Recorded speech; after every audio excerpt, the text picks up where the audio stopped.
Hey guys, Scarlet Darkwood here. Hope everyone's had a great week. Other than my little mini tarot readings, I haven't posted in a while.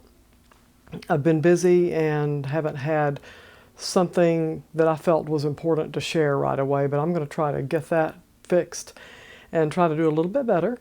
Today I want to talk about something that I had a little bit of thinking to do it, and that is, why did I quit the Rosicrucian order AMORC? Now, I joined Rosicrucian order AMORC back a long time ago, back in the early 2000s, after I'd been married a few years, and I saw their name in the back of a magazine, Renaissance magazine.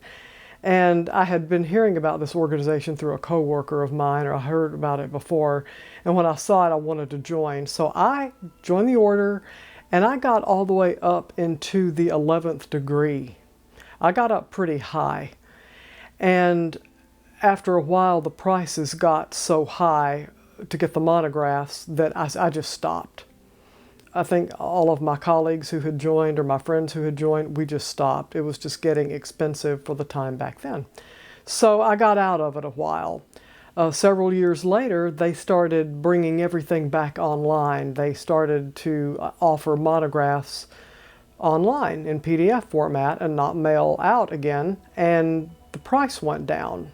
So like $150 a year somewhere, give or take, like that. And I rejoined. And I finished up the 11th degree and got into the 12th degree. And so I'm a high-level initiate for that order.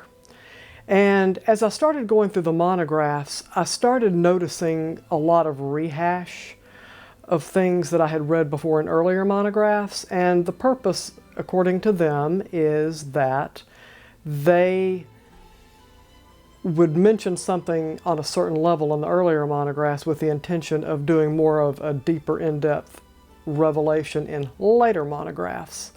To me, it was still a little bit too much of a repeat, and I thought, I don't need that anymore. In the last 4 years, I got introduced to magic, witchy stuff, the occult stuff. I don't identify as a witch. I don't. I'm still more in the mystic camp, but I do occult, ritualistic stuff. So I'm kind of a mix there. I intersect there a little bit. And I'm fine with that. And it's through more reading and delving more into occult practices and finding out more that there are other Rosicrucian groups out there that actually teach the magic part of this, and that AMORC is not one of them. So I landed on a website called PansOfforg.org. It's a website that is about Rosicrucianism, and I'll try to remember to leave the link so you all can check it out. So I read through the website, and I start reading one of their blog posts about comparing Rosicrucian orders. Now, Rosicrucian order AMORC is very clear about saying there are other Rosicrucian groups out there. They are not those groups are not them. Rosicrucian order AMORC touts itself as the official Rosicrucian group. Well, as I started reading PansOfforg.org and I started reading the owner's blog post on comparing Rosicrucian groups, they have all agreed not to bash each other as far as the groups go, but the owner wanted to compare the groups to see how they stack up against each other, and the basis of comparison for all of them was against the original Rosicrucian order that started in Europe back in the 1500s. And so he went down one by one. He went through Hermetic Order of the Golden Dawn, he went through Rosicrucian order AMORC, he went through Memphis Misraim. There are some other Rosicrucian groups, I can't remember the other off the top of my head, but he went through each one of them and he compared how they stacked up to mystical teachings, how they rated in magical teaching. Did they teach tarot? Did they teach Kabbalah? And just, he had the criteria. He's very clear about it. And he said, I'm not here to bash any order. I'm just simply here to compare and tell you about it.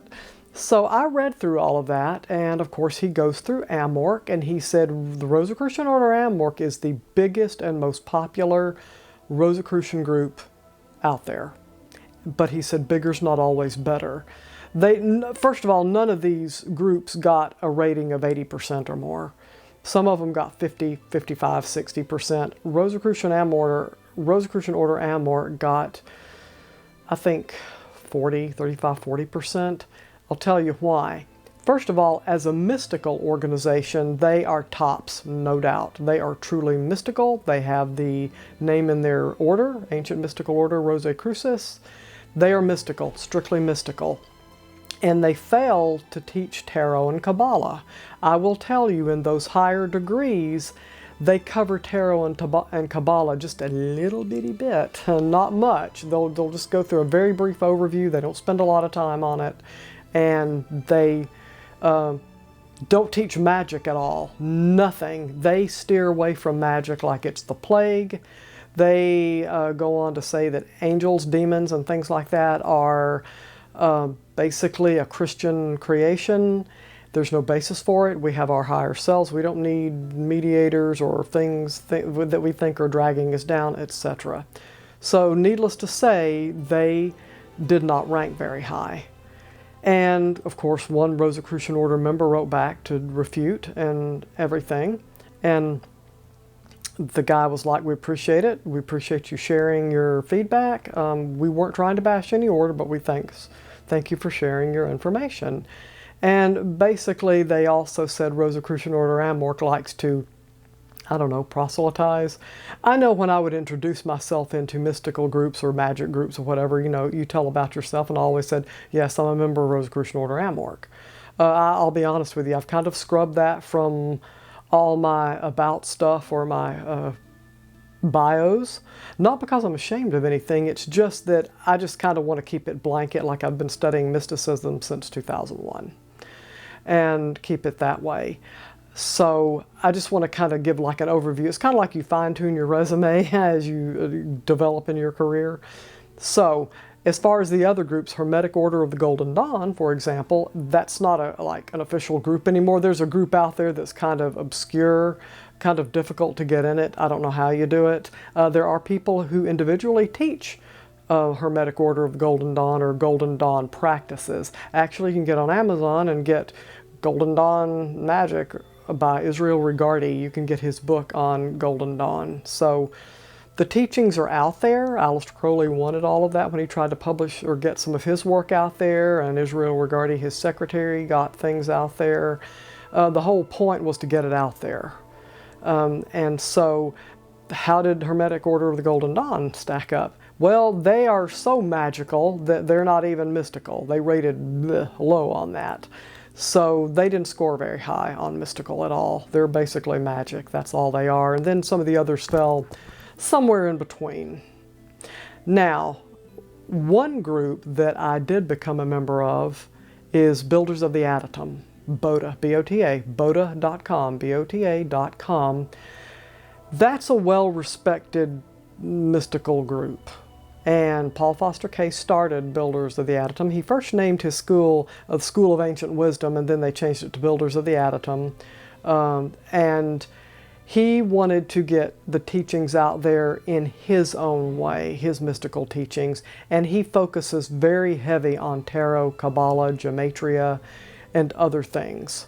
I haven't gotten to those yet. I've gotten through tarot or getting through tarot, probably about to start on Kabbalah in these levels. And so Builders of the Atum mentions magic, not in the way maybe some people practice their own path of magic, but they're not afraid to say the word. They're going to tell you how to manifest things. They're going to tell you the secret to all of that. And they use tarot, and they teach tarot in depth. They teach the cards, what they mean on a mystical level. We have our traditional meanings that we get in the guidebooks. BOTA is going to teach you the mystical meanings, and then they're going to get into Kabbalah, and they're going to go into the paths and what corresponds to those Sephiro. And Kabbalah is another area that's complex and got a lot going on with it. But you can follow those paths on the Tree of Life and see where you are or where you need to go. It's a connection from, the divine to us. So I felt like BOTA was probably, for me, uncharted water, but it did the best. It seemed to come respected a whole lot more among my occult friends and colleagues, and they tend to like that group much better. Now, someone had told me, Rosicrucian Order AMORC is garbage. I do not agree with that, okay? Let me repeat, Rosicrucian Order AMORC is not garbage. I will say they don't have those original Rosicrucian manifestos out there anymore on their website that you can get. They're just like they disappeared. And they didn't show up in my monograph collection. I have some of the old paper monographs. I will have to go through and check and see if I have them, but that was another gripe. Those manifestos, the Chemical Wedding of Christian Rosenkreuz, the Fama Fraternitatis, the Confessio Fraternitatis, there's, just to name a few, you can't find them on the site anymore, and they're gone. And Rosicrucian Order AMORC also was getting accused of kind of doing their own thing. They all have all these manifestos out there that are totally of their own. I'm not saying that's good or bad. They kind of tout themselves as a group that they're going to grow with the times. They're not going to stick back from the origins, because in their mind things change. And so the order is a living, breathing order that will come out with different manifestos to fit with modern times. That's fine. Again, I feel like I'm kind of done with that, and Boda fills more of the role that I'm needing right now. And then I've taken some other classes, and I'll tell you about them too in other videos, of things that I have studied in my 4 years. I feel like I've covered a lot of ground in 4 years. But basically, and I said all that to circle back around to saying why Rosicrucian Order AMORC is not junk. If you are totally in the mystic camp, and you are totally into mysticism, and you don't care about magic, you don't like it, it doesn't fit with your beliefs, it just makes you shudder, whatever your thing is, Rosicrucian Order AMORC will teach you mystical principles. It will teach you that. I would recommend Rosicrucian Order AMORC for anyone who cares nothing about occult practices or magic, and they want to stick with just mysticism. And Rosicrucian Order AMORC will teach you things to protect, they will teach you things to heal, they will teach you vowel sounds, tonal healing, that type of thing. They're going to teach you all that. They're going to teach you different laws and ways to communicate with the divine, to manifest things. They just go about it very differently. It's not ritualistic like high magic or maybe Wiccan practices or other witchy type practices. But you will learn how to do things in a mystical manner. So Rosicrucian Order AMORC is great for people like that who want to just stick with the mystics and that's it.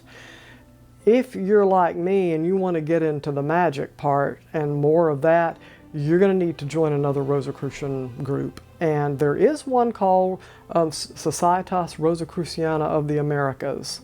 And they have a website. I will try to put a link to there. I don't know anything about this group. I haven't joined this group, but they tell what their lesson plans are. They have a level where you go through all their monographs and teachings, and then there's the advanced level that you have to be invited into. I don't know how you get invited into that. I'm only guessing if they want money, like we all do, and they're wanting to continue their teaching, I'm sure there would be an invitation to join that if you have successfully completed their levels. I don't know. If anybody knows, let me know in the comments. I'd love to hear it. So there are some different groups out there that you may want to try. There's other people out there teaching all kinds of magic, different paths that you can try. So that's why I wanted to explain a little bit why I left the Rosicrucian Order AMORC, but also why I still recommend it to people who may not be ready to do magic and just want to stick to mysticism. So if any of you have any questions or anything, message me. I'm easy to get a hold of. If you have any comments, please put them in the comments below. I'd love to hear them. And I hope this explains a little bit of some of the groups and why I left and why maybe some of you might want to join them. Anyway, hope everyone has a great week, and I will talk to you next time.